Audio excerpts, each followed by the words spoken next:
नमस्कार मंडळी, साई प्रभा या चॅनलमध्ये आपलं स्वागत आहे। मंडळी, आजच्या व्हिडिओमध्ये मी तुम्हाला प्रार्थना का करावी, कधी करावी, कशी करावी, प्रार्थनेचं महत्त्व आणि प्रार्थना केल्याने काय होते याची सगळी माहिती मी तुम्हाला आजच्या व्हिडिओत देणार आहे। तर व्हिडिओ पूर्ण पहा, म्हणजे योग्य ती माहिती तुमच्यापर्यंत पोहोचेल। तुमच्यापैकी कोणी चॅनलवर नवीन आलेला असेल आणि अजूनपर्यंत चॅनलला सबस्क्राईब केलेलं नसेल तर पटकन सबस्क्राईब जरूर करा। तर मंडळी, मानवजातीच्या आरंभापासूनच अनेक रूपात ही प्रार्थना अस्तित्वात आहे। अर्थात प्रार्थनेचे स्वरूप प्राचीन काळापासून आतापर्यंत बऱ्याच प्रमाणात बदलत आलेले आहे। तसेच तिचे अंतरंग आणि बाह्यरंग ही प्रत्येक धर्मात, जाती, पंथात वेगवेगळे असल्याचे दिसून येते। माणसाने आपल्या इष्टदेवतेला किंवा अन्य एखाद्या श्रेष्ठ शक्तीला उद्देशून विनम्र भावनेने आणि धार्मिक श्रद्धेने केलेला निशब्द किंवा शब्दबद्ध असे स्तवन, उपकार, स्मरण, पश्चातापाचे निवेदन किंवा याचना म्हणजेच प्रार्थना। तसेच काही विशिष्ट कार्यसिद्धीसाठी करण्यात येणारी ईश्वराची स्तुती किंवा आर्जव म्हणजे प्रार्थना। पण प्रार्थना म्हणजे केवळ ईश्वराची स्तुती असे समजणे योग्य नव्हे, तर प्रार्थना म्हणजे जे आपले साध्य आहे किंवा जे आपणाला हवे आहे ते प्राप्त करून घेण्याची आपली पात्रता सिद्ध करून घेणे व त्याला यश येण्यासाठी ईश्वराची स्तुती करून त्याला साकडे घालणे ही गोष्ट होय। आपण ईश्वराची प्रार्थना केल्यावर तो आपल्यावर कृपादृष्टी ठेवील, आपल्याला संकट समय योग्य मार्ग दाखवील अशी खात्री भक्ताला वाटत असते। ही खात्री जितकी अधिक श्रद्धायुक्त आणि प्रबळ असेल तितक्या अधिक प्रमाणात प्रार्थनेचा फायदा होऊ शकतो। काही वेळा प्रार्थना दुःखातून सुरू होते। आपले दुःख, दैन्य, मानसिक तणाव कसे दूर होतील, अशी कोणती शक्ती आहे जी आपले दुःख निवारण करू शकेल, तेव्हा ते शब्द, ते विचार, त्या भावना एका प्रार्थनेचे रूप धारण करतात। मग एक दिवस लक्षात येते त्याच्यात जे भाव जागृत झाले ते हृदयापासून काही शब्द निघाले, तीच प्रार्थना बनते। कित्येक भक्त आपल्या परमेश्वराची मनोभावे प्रार्थना करून आत्मानंदात तल्लीन होऊन जातात। अशा वेळी प्रार्थनेद्वारे ईश्वराला शरण जाणे, त्याच्याकडे आपल्या सुखदुःखांचा पहाडा वाचणे, आपल्या चुकांची किंवा घडून गेलेल्या पापाची कबुली देऊन पश्चाताप व्यक्त करणे, काही वेळा अशा गोष्टी प्रार्थनेत व्यक्त केल्या जातात। तसेच ईश्वराबद्दल आदर व्यक्त करून त्याचे आभार मानणे, ईश्वर स्तवन करणे, ईश्वराच्या महात्म्याचे वर्णन करणे, त्याला नवस करणे, ईश्वराच्या सान्निध्यात राहता यावे यासाठी त्याची आळवणी करणे, यासाठी ही प्रार्थना केली जाते। माणसाने प्रार्थना कशी करावी याला उत्तर प्रत्येक माणसाचे बदलते असले तरी ती पूर्ण विश्वास ठेवून मनपूर्वक करावी। ईश्वर आपल्याकडे दुर्लक्ष करीत आहे अशा लटक्या रागानेही काही भक्त प्रार्थनेच्या स्वरूपात प्रत्यक्ष परमेश्वराकडे तक्रार करताना दिसतात। प्रार्थनेमध्ये प्रचंड ताकद असल्याचे मानले जाते। हजारो वर्षापूर्वी ऋषीमुनींनी, साधू संतांनी ती ओळखली। त्यातूनच अनेक प्रकारचे मंत्र, स्तोत्र आणि प्रार्थना इत्यादी निर्माण केल्या। अशा प्रार्थना कधीकधी मोठ्याने उच्चार करून म्हटल्या जातात, तर काही वेळा मनाची उत्तम एकाग्रता साधून कोणत्याही प्रकारे तोंडातून उच्चार न करता पूर्णपणे समर्पित भावनेने मनोमन केल्या जातात। अशा प्रकारे केल्या जाणाऱ्या निशब्द प्रार्थना या अधिक प्रभावी मानल्या जातात। अशा प्रार्थना म्हणजे जणू काही हृदयाची हाकच होय। या मनापासून, हृदयापासून केलेल्या प्रार्थनेला स्थळ काळाचे नियम नसतात।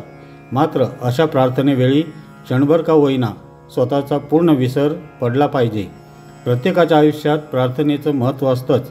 काही जण या गोष्टीला नकार देतील, पण वैज्ञानिकांनी सुद्धा प्रार्थनेचा आपल्या आयुष्यावर सकारात्मक परिणाम होतो ही गोष्ट मान्य केली आहे। अर्थात प्रार्थना करणे म्हणजे रोज मंदिरात जाऊन देवाची पूजा करणे नक्कीच नाही। मंदिरात जाऊन पूजा करणे हा श्रद्धेचा भाग आहे आणि श्रद्धा असणे नेहमीच गरजेचे असते। प्रार्थना करणे म्हणजे एका शक्तीची पूजा करणे। काही वेळा त्या शक्तीला निसर्ग आपण म्हटलं जातं, तर काही वेळा देवसुद्धा अनेक आहेत। काही लोक कृष्णाला पूजतात, तर काही गणपतीला, तर काही देवींना। शेवटी काय, प्रत्येक जण कोणत्या ना कोणत्या प्रकारे प्रार्थना हा करत असतोच। माणूस प्रार्थना करतो तेव्हा तो केवळ त्या विशिष्ट शक्तीची आराधनाच करत असतो असे नाही, तर तिच्या सामर्थ्याला आवाहन करत असतो। काही अडचण आली तर त्यातून मार्ग शोधण्यासाठी त्या शक्तीला आवाहन करत असतो आणि प्रार्थना केल्याने एक प्रकारची सकारात्मक ऊर्जा मिळते, ज्यामुळे प्रश्नांना उत्तरं सापडतात आनंद मिळतो आणि आयुष्य सुखी समाधानी होण्यास मदत होते। एखाद्या मंत्राचा तालासुरात आणि एका ठेक्यात वारंवार उच्चार करणे या उच्चारालाच मंत्रजप असे म्हटले जाते। एखाद्या विशिष्ट वेळी जर प्रार्थना केली तर आयुष्याला एक शिस्त लागते। त्याचबरोबर आयुष्य सकारात्मकतेने जगण्याचा कल वाढीस लागतो। सर्व जाती धर्मात प्रार्थनेचं महत्त्व असतंच आणि हे प्रत्येकाने जपले पाहिजे। काहीतरी मागण्यासाठी नाही तर बऱ्याच वेळा जे काय मिळालं आहे त्याची कृतज्ञता म्हणून सुद्धा प्रार्थना केली जाते आणि धन्यवाद दिले जातात। म्हणजेच काय, आपण नाही म्हणालो तरी प्रार्थना ही आपल्याकडून होत असतेच। आता पाहूया प्रार्थना कधी करावी। सकाळचा जो वेळ असतो त्यावेळी आपल्यामध्ये खूप ऊर्जा असते आणि त्यावेळी जर त्या सकारात्मक ऊर्जेला प्रार्थनेची जोड मिळाली तर येणारा दिवस सुखकर होण्यास मदत होते। त्यामुळे दिवसाची सुरुवात प्रार्थनेने केली तर साहजिकच त्याचा प्रभाव पूर्ण दिवसावर झालेला दिसून येईल। त्याचबरोबर दिवसाची शेवटी म्हणजेच रात्री झोपताना सुद्धा प्रार्थना केली आणि सुंदर दिवस दिल्याबद्दल देवाचे आभार मानले तर रात्री शांत झोप मिळण्यास फायदा होतो। पण तसं पाहिलं तर प्रार्थनेची काही वेळ नसते।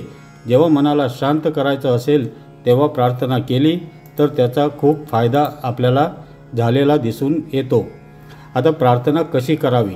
प्रार्थना एकट्याने करावी की सामूहिक करावी असा प्रश्न पडणं साहजिक आहे।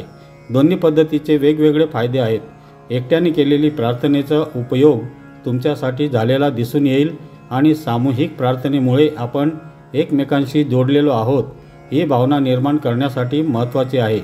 त्यामुळे नातेसंबंध सुधारण्यास मदत होताना दिसून येईल। पण सामूहिक प्रार्थनेपेक्षा वैयक्तिक प्रार्थनेचा प्रभाव अधिक असतो। आता पाहूया प्रार्थनेचं महत्त्व। आपल्या मनात असा विचार नक्कीच येऊ शकतो, खरंच प्रार्थना इतकी महत्त्वाची आहे का? माझ्या मते या प्रश्नाचं उत्तर हो आहे। फक्त काहीतरी मागण्यासाठीच नाही तर धन्यवाद देण्यासाठी सुद्धा प्रार्थना महत्त्वाची असते आणि त्याचबरोबर आपल्यापेक्षा कोणीतरी श्रेष्ठ शक्ती आहे याची नेहमीच आपल्याला जाणीव राहते। त्यांनी अहंकार कमी होण्यास देखील मदत होते। मी सगळं करतो किंवा करते या विचारांना कुठेतरी आळा बसतो। आपल्याला मी मधून बाहेर पडण्यासाठी प्रार्थनेचा उपयोग झालेला दिसतो। आपण प्रयत्न करत राहायचे आणि त्याचे परिणाम नक्कीच झालेले दिसून येतात।